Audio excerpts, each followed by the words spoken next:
A very good morning. Today I'm bringing before you my discussion on the character of Cardinal Wolsey as represented in Shakespeare's play Henry VIII. Now, friends, Cardinal Wolsey happens to hold a very important position in the play, and apart from a cardinal, his real name is Thomas Wolsey, but he is a cardinal, that is a religious person associated with church. So, as per that designation, that religious position, he should have been quite pious, quite sacred, quite that is austere in his duties or in delivering his duties. But we find that in the course of the play, Cardinal Wolsey does not seem to hold on to these virtues very steadfastly. So I'll be looking on this side of the character of Cardinal Wolsey in the play under discussion.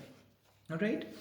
Uh, I was the other day I was reading His Holiness the 14th Dalai Lama's autobiography, Freedom in Exile. So when the Chinese forces they occupied Tibet, so they committed many atrocities against the local Tibetans there. And we know that it was the year 1958, 1959 when these people they reached Dalai Lama, he reached Dharamshala, and just 1 year back they had displayed those placards on which many boards were actually they were thanking India for the acceptance of the Tibetan refugees at that time. But what I want to say here is that when the these Chinese forces they occupied Tibet, so these religious people there, many of those who were there, these religious monks, so they believed in celibacy. Celibacy, they do not believe in getting married and having intercourse, right? So they were forced at that time by these Chinese forces to indulge into this breaking of celibacy. They were forced to break their vows of celibacy in the open by the Chinese forces. Now, why I am starting my discussion with this? The reason being because there these people they were quite pious, but they had to do this thing, right? Due to an external force, right? That is due to external invasion. Now, when we come to England and when we talk about religion as such there, or the authority of the church as such there, so even in the church, we were finding there were such signs of decadence which were coming up, right? So we do find, of course, that breaking away or split from the Roman Catholic Church as well in the 16th century only.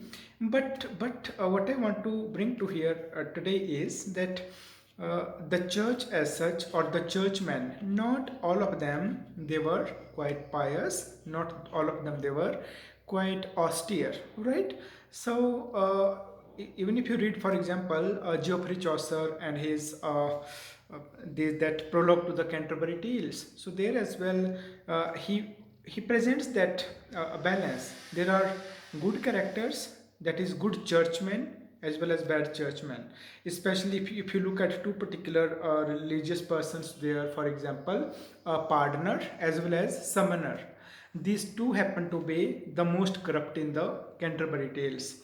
And then pardoner is the one who takes money from, that is the people, and in order to that is pardon them, right? It's like that you are selling them salvation by taking money from them, whereas it is strictly prohibited in Christianity, right?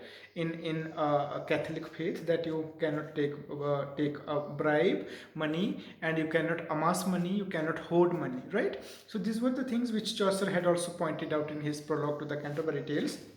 And now, friends, when we come to Shakespeare, so Shakespeare does talk about the same issue through this character here, that is Cardinal Wolsey. Now, how does Cardinal Wolsey happen to be in the play, or how does he appear in the play? So Shakespeare, he presents his, of course, rise in power, but at the same time, he also presents his fall from power. Now, for example, from his very first appearance in the play, we get to know about him the moment there is Duke of Norfolk, there is Abergavenny, and there is Buckingham, right? All three of them, they are discussing this man, right, Cardinal Wolsey, and they are discussing that event that took place in France, right? So somewhere Cardinal Wolsey is presented here through their discussion as someone who had acquired a lot of power, a lot of favor, right, in the eyes of the king, right? So that power that he acquires, that power had come through his manipulation of many things. He was quite manipulative. First of which is, for example, the moment Norfolk, he reminds Buckingham that do not talk so openly about Cardinal Wolsey. Why? Because this man has now the favor of the king. And then Cardinal Wolsey is actually revengeful. He uses that word, Duke of Norfolk, that Cardinal Wolsey is quite revengeful. And we know that what happens just in the middle of this very first scene, that the moment there is the appearance of Cardinal Wolsey, so at that moment he's carrying that royal purse with him. Now that royal purse is where he actually flaunts what? He flaunts his power as the king's chancellor. So he was the Lord Chancellor, that is Cardinal Wolsey. He was the Lord Chancellor, and he flaunts his purse, conveying or giving a signal to the people, to the audience, as to how enjoyed that power at its highest at that stage. And immediately we find that whatever story he had cooked up, whatever he had fabricated against Buckingham, now it is on the basis of that false testimony given by Buckingham's servant, that a fortune teller and two more people, that Buckingham is slain. He is actually beheaded, or let us say that he dies, right? So from the very beginning we find this man as completely or fully in power, or holding enormous power over the affairs of the state, right, friends? Now, second thing that I find here is that he acts against the public by imposing taxes, right? He imposes taxes on people without King Henry's consent. And while the trial takes place, trial of Queen Catherine, so at that time it becomes quite clear, and how he tries to defend himself is that it is because the whole council had given him consent to move further with the imposition or levying of the taxes on the people, and people had to part with 1/6 of their produce, and it is why there was that unemployment. Why? Because these people, cloth weavers and then cloth makers, they had actually been turned out of employment by their owners, right? So this thing was done by him, which shows that he was making ill use of authority. And why taxes were being imposed? It was because the war had to be funded in Scotland and in France, right? Which was taking place there. Now, friends, he was working there as a peacemaker between France and England. But this very incident again shows that he was somewhere taking advantage even of the king, which was nowhere allowed in at any time was allowed in England, right? So the authority of the king was supreme and not of any religious person, mind you. That was the case in England, right, friends? And next thing that we find here is that commoners, even commoners, they did not like him. Now how that comes to, how do we get to know about that, is because there is a conversation between the two gentlemen, right? So it is not through only the dukes that we get to know that this man, that is Cardinal Wolsey, is a corrupt man, but it is also through common people who are presented by Shakespeare here as discussing the state matters, right? So these two gentlemen, what aspect they bring to fore is that that this man Cardinal Wolsey, he is very treacherous. That is what they say. And second thing that they say is that he makes anybody leave the king's fear. I mean, he makes everybody fall in king's favor, right? Whom he personally hates. It is what they say. And then whom Cardinal Wolsey does not like, he makes the king send those people away from England. And that is exactly what had happened with Earl of Surrey, right? He had been sent away to some other place, to Ireland, when Buckingham is killed in, that is uh, back in England, right? So I mean, it is not only the commoners who are against Cardinal Wolsey, but it is also also the these nobles who are against Cardinal Wolsey, this religious man who also happens to enjoy that much state power, right? Next is, friends, we find only one person in the course of the play who praises him in the beginning, although comes another person as well later, but it is Thomas Lovelace who praises Cardinal Wolsey. Why? Because he has been invited by Cardinal Wolsey for a sumptuous dinner, that sumptuous party that Cardinal Wolsey is throwing for the high class people, right? So Thomas Lovelace, he likes him for that matter, not only for eating, but then somewhere he has this notion, this feeling that Cardinal Wolsey is a man of generous heart, right? Next important aspect that comes to light is that Lord Chamberlain as well, what he says is that he had got very good horses of very good breed, but then it is the same horses which Cardinal Wolsey snatches from him. Why? Because he wanted those horses to be presented to someone else. So you see, what we find here is that Lord Chamberlain is also full of resentment against Cardinal Wolsey for having done this with him. Right, friends? Then when we come to for example Norfolk. So Norfolk, what he says is that it is this man Cardinal Wolsey who is causing the divorce of Queen Catherine. We know he was behind that divorce, right? So but at the same time, it also becomes important here to read those lines, which are, for example, just a minute, that he dives into the king's soul and there scatters dangers, doubts, wringing of the conscience, fears and despairs. He counsels a divorce, right? So it's like he dives into the king's soul. It is what is said here, from lines 26 to 30, right? Act 2, scene 2. It is there where you can find it, right?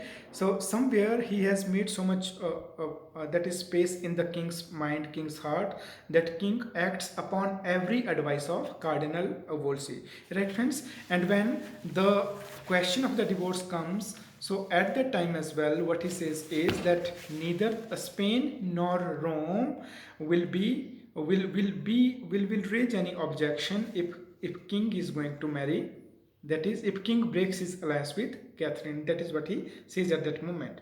Now, friends, Queen Catherine, I in my previous lecture I did talk about Queen Catherine, but then it is important to say here that Queen Catherine actually, she directly confronts Cardinal Wolsey. She directly condemns him, directly accuses him, directly attacks him for having caused for having initiated her divorce, for having initiated those proceedings, right?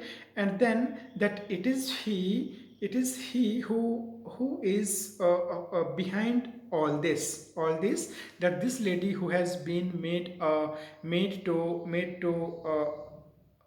get that separation, right, from the king. It is because after 24 years of marriage, so it is something which becomes too much for her to bear, right? And second thing is that she accuses him as an impartial judge, so she refuses to appear before that testimony, before these judges. And then third thing that she says is that Cardinal Wolsey is full of arrogancy, he is full of spleen, and he is full of pride, right? So directly accuses him of all these things, and she uses this famous statement, all hoods make no monks, right? Simply by putting on the robes of a monk, you do not become pious, you do not become sacred, right friends? Now, we find that the Duke of Norfolk, the Duke of Suffolk, and the Earl of Surrey, all these people, they are full of indignation over the turn of events in England. Turn of events in the sense that the way Catherine was about to be divorced now, and all of them, they also understand that it is Cardinal Wolsey who is playing all those tricks, right, against this pious lady, against this loyal, beautiful wife of King Henry VIII, right? And they are looking for a suitable opportunity. They want that the king should know about this, and then they want him go fall in power from the king's grace. And that is exactly what happens, because it is in this scene only that they do discuss that king has fought some evidence against Cardinal Wolsey, right? And that evidence meant here that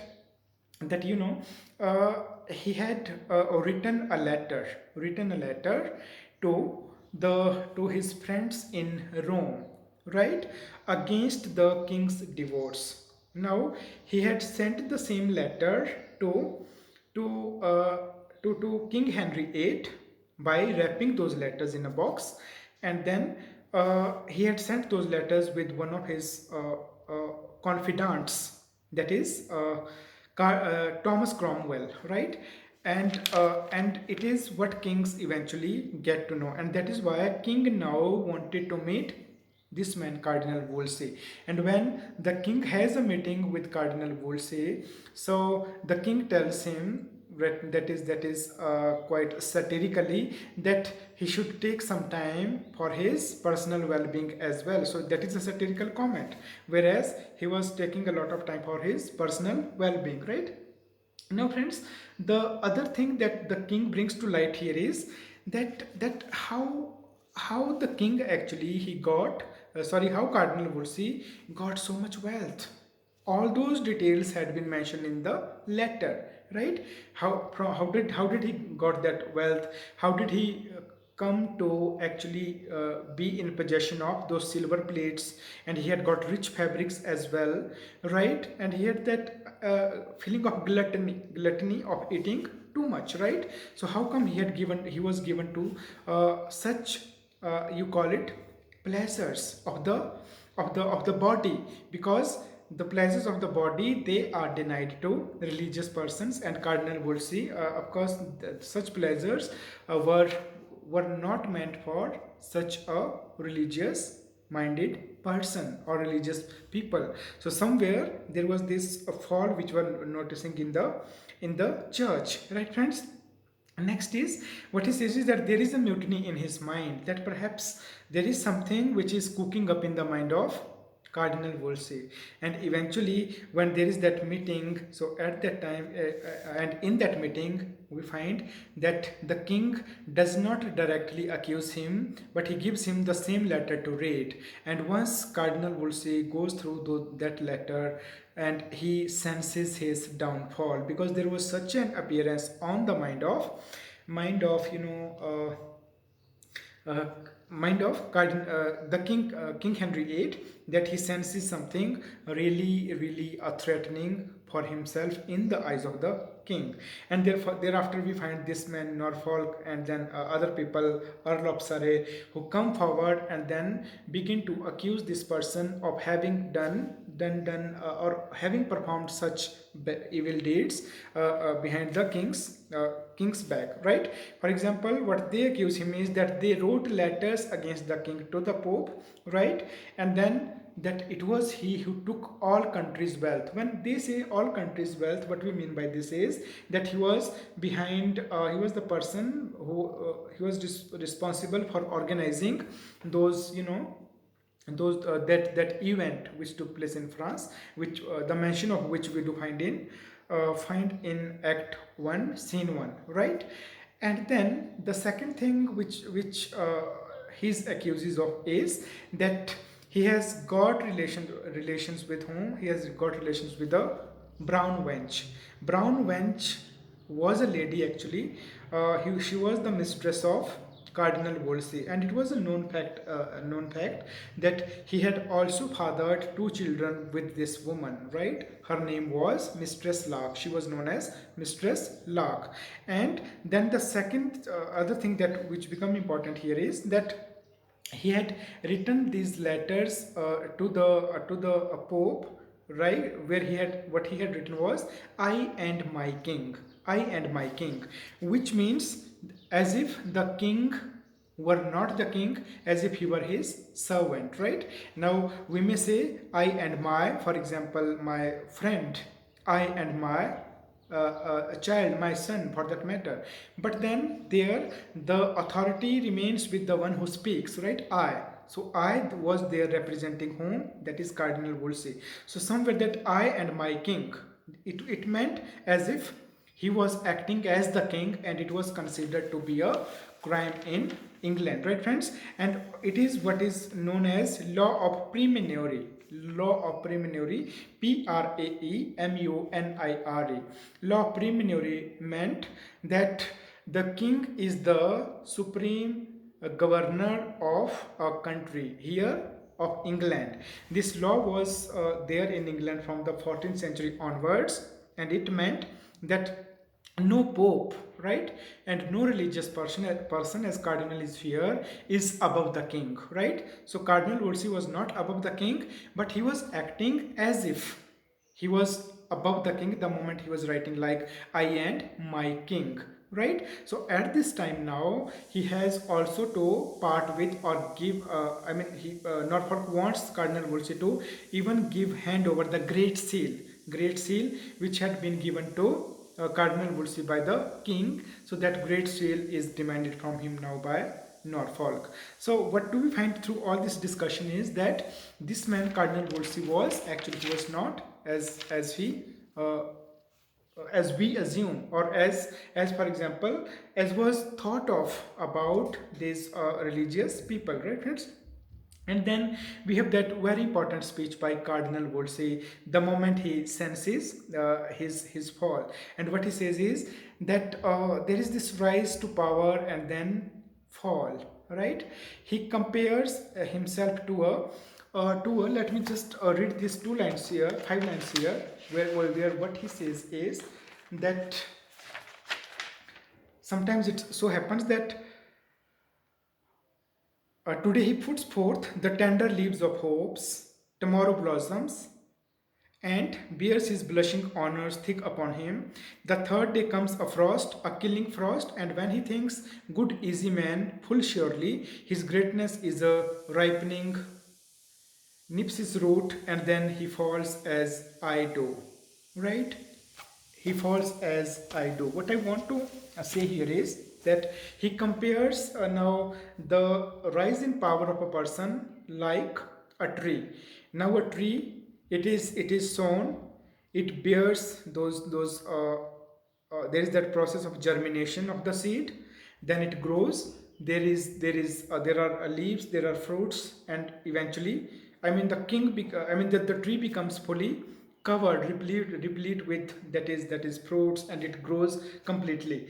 And friend, when it is in its prime time, that is a tree, then there is a frost, there is a storm, and that frost is killing frost, which all at once not only sheds the leaves and fruits of a tree, but also destroys the tree. The tree breaks down, right? Similarly, he compares himself to such a tree who had grown actually very very very famous. He had achieved that glory, but now there will be that fall, right? That fall, that he has now fallen in the eyes of the king, which means that he would no longer enjoy the same status that he enjoyed earlier, right? And second thing is that he had actually dived into the sea of glory, right? So he was actually in a sea of glory. He was floating on the sea of glory. But then now he has been drowned now. There comes a wave, right? And that wave actually plummets him in the bottom of the sea. So his glory also comes to an end now, right? So what do we find here is that after this, he hates all pomp and glory. And after this, right? Why? Because he falls like Lucifer. He compares himself to Lucifer, even that Lucifer, who was an angel, he fell. Why? Because he he acted against the god. And similarly here, this man, he acted like a like the god in the sense, like not like the god, even if not like the god, then like the king. And king was the ultimate, what we call it, authority in any country. So now it is only after his death, it is important to see here that it is only when he falls into in the eyes of the, falls down in the eyes of the king, that he begins to hate all glory, all pomp, all money. And then finally he is also, mindful of of all his misdeeds, that evil deeds that he had committed, right friends? And he advises Cromwell, Thomas Cromwell, what he says to him is to fling away from ambition. By that sin fell the angels, right? So he asked Thomas Cromwell not to act in the same way as he had acted. Otherwise, he would also fall like he fell in the eyes of the king, or as he fell like the good angels, right? So he, at the end, he, what, how do we find him, that he leaves all his, he's repentant. And becoming repentant is a, it is a sign, considered to be a symbol of, what you call it, a salvation in Christianity, right?